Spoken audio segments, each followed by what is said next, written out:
আসসালামু আলাইকুম দর্শক। নামজারি করার জন্য অনেকেই আবেদন করেন, কিন্তু ডকুমেন্টস ঘাটতির কারণে তাদের আবেদন এসিল্যান্ড কর্তৃপক্ষ থেকে নামঞ্জুর বা স্থগিত হয়ে যায়। ফলে তারা পড়ে যান হয়রানি ও দুশ্চিন্তায়। অথচ আগেই যদি প্রয়োজনীয় কাগজপত্র সংগ্রহ করে রাখা হয়, তাহলে নামজারির প্রক্রিয়াটি খুবই সহজ ও সরল হতে পারে। নামজারি মানে হল পূর্ববর্তী মালিকের থেকে বর্তমান মালিকের নামে জমির খতিয়ান হালনাগাদ করা। এটি একটি আইনগত প্রক্রিয়া, যা ছাড়া জমির প্রকৃত মালিকানা প্রতিষ্ঠা সম্ভব নয়।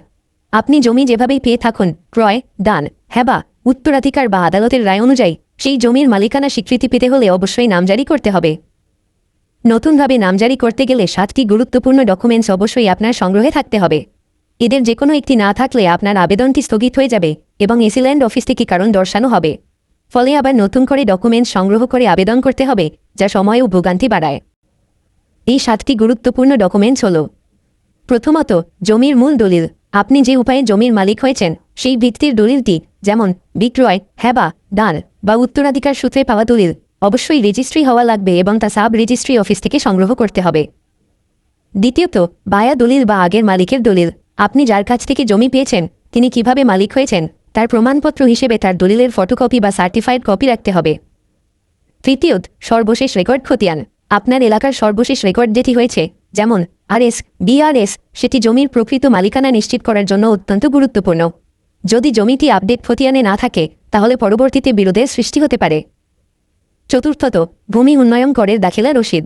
এটি জমির খাজনা দেওয়ার রসিদ, যাকে ডিসিআরও বলা হয়। আপনি জমি হস্তান্তরের পরে খাজনা না দিয়ে থাকলেও পূর্ববর্তী মালিকের শেষ খাজনার রসিদটি হলেও জমা দিতে হবে। এটি প্রমাণ করে জমিটি সরকারিভাবে নিয়মিতভাবে খাজনা দেওয়া হচ্ছে। পঞ্চমত, পাসপোর্ট সাইজের ছবি। আবেদনকারীর একটি ল্যাব প্রিন্ট পাসপোর্ট সাইজের ছবি অবশ্যই দিতে হবে, যা দীর্ঘস্থায়ী ও সরকারি কাজে গ্রহণযোগ্য। ষষ্ঠত, একটি ব্যক্তিগত ও সচল মোবাইল নম্বর, যেটি অবশ্যই রেজিস্ট্রেশনকৃত হতে হবে।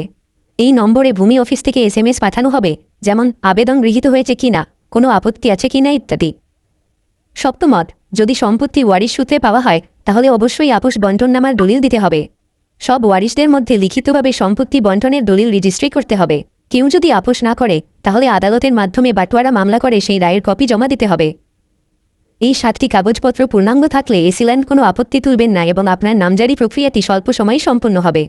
কিন্তু কোনো একটিতেও ঘাটতি থাকলে সেটি ফেরত দেওয়া হবে, অথবা আপনাকে নতুন করে আবেদন করতে হবে, যা সময়সাপেক্ষ এবং বিড়ম্বনার। সবশেষে মনে রাখা দরকার, নামজারি মানেই আপনার নামে সরকারি খতিয়ান, যেটি জমির মালিকানার চূড়ান্ত স্বীকৃতি। এটি না থাকলে জমির উপর আপনার দাবি ভবিষ্যতে প্রশ্নবিদ্ধ হতে পারে। তাই দেরি না করে প্রয়োজনীয় সব ডকুমেন্টস সংগ্রহ করে নির্ভুলভাবে নামজারির আবেদন করুন। সাথে থাকার জন্য ধন্যবাদ দর্শক। আসসালামু